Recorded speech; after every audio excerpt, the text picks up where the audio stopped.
Hello, আসসালামু আলাইকুম viewers. আপনারা সবাই কেমন আছেন? আশা করি সবাই অনেক অনেক ভালো আছেন। আমিও আলহামদুলিল্লাহ ভালো আছি। আপনাদেরকে আজকে দেখাতে যাচ্ছি বাসন্তী পোলাওর রেসিপি। প্রথমে আমি পোলাওর চালগুলোকে ধুয়ে একটা ছিদ্রযুক্ত চালনিতে ঢেলে পানি ঝর্ণা দিয়ে রেখেছিলাম। এখন অনেক সুন্দর ঝরঝরে হয়েছে। এর মধ্যে আমি দিয়ে দিচ্ছি রেগুলার সয়াবিন তেল, হলুদের গুঁড়ো, আদা বাটা আর একটু গরম মশলার গুঁড়ো। এখন আমি হাত দিয়ে সুন্দর করে এটাকে মাখিয়ে নেব।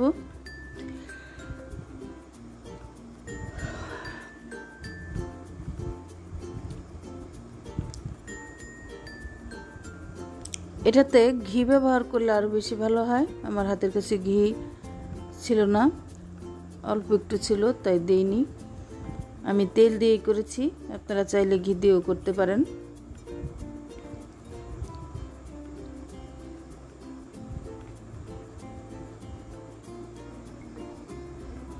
আমি এখন চুলায় একটা সসপ্যান বসিয়ে দিয়েছি, তার মধ্যে দিয়ে দিয়েছি সয়াবিন তেল।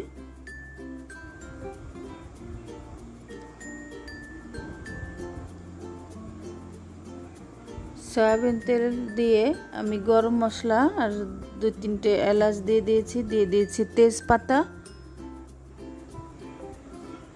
এখন আমি একটু এটাকে ভেজে নেব। দিয়ে দিচ্ছি কাঠবাদাম। আমার কাছে কাজু বাদাম ছিল না, তাই কাঠবাদাম দিয়েছি। কাঠবাদামটাকে ভেজিয়ে উপরের খোসা ছাড়িয়ে লম্বা লম্বা করে কেটে নিয়েছি, আর দিয়ে দিয়েছি কিছু কিশমিশ। এখন আমি তেলের মধ্যে একসাথে এগুলোকে ভেজে নেব।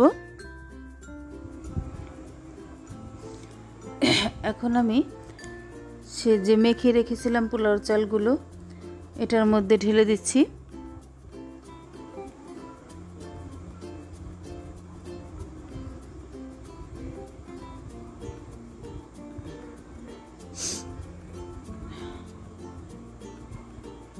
এখন আমি পোলাওর চালটাকে একটু ভেজে নেব।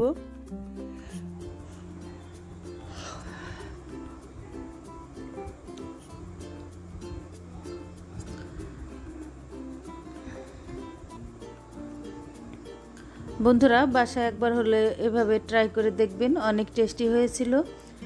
আর আমি এর সাথে চিকেন করেছিলাম। চিকেনটা আপনাদের সাথে শেয়ার করিনি, কারণ চিকেনের অনেক ভিডিও আমার চ্যানেলে দেওয়া আছে।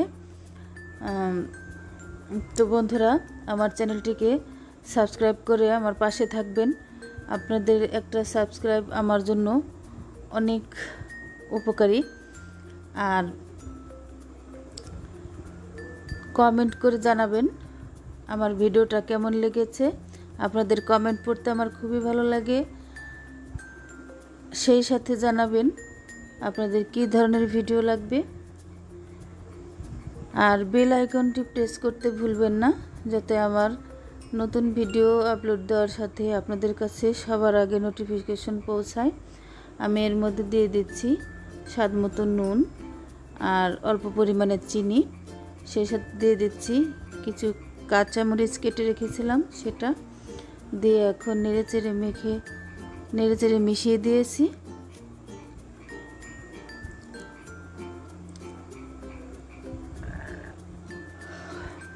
এবার আমি ঢাকনা দিয়ে ঢেকে দিলাম।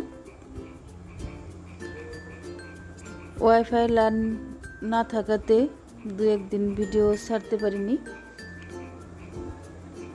আজকে এই আনন্দ উল্লাসে ভাবলাম কি খাবো, কি রান্না করা যায়, তাই আমি বাসন্তী পোলাও রান্না করেছি আর চিকেন কষা। তো দেখুন পোলাওটা কি সুন্দর ঝরঝরে হয়েছে আর অনেক সুন্দর স্মেল বেরিয়েছে।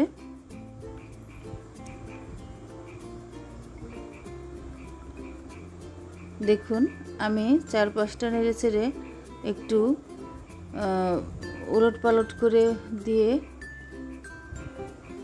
যাতে সম্পূর্ণটা সাইডেরগুলো ভালোভাবে সিদ্ধ হয়, আমি এবার ঢাকনা দিয়ে একটু ঢেকে সামান্য কিছুক্ষণ জাল করে নিয়েছি।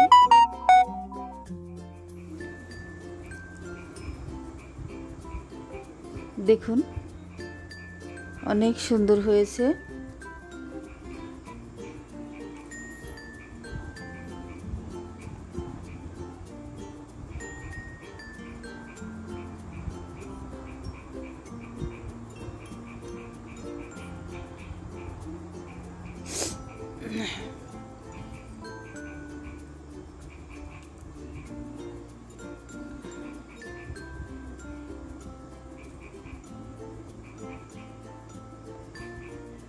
আজকে 2-3 দিন যাবৎ শরীরটা খুবই খারাপ, অসুস্থ ছিলাম। আজকে একটু ভালো লাগতেছে শরীরটা, তাই ভিডিওটা করে নিলাম। আপনারা সবাই আমার জন্য দোয়া করবেন। দেখুন আমার রান্নাটা হয়ে গিয়েছে। আমি এখন একটা প্লেটে পরিবেশন করার জন্য একটু সুন্দর করে একটা বাটিতে তুলে নিয়ে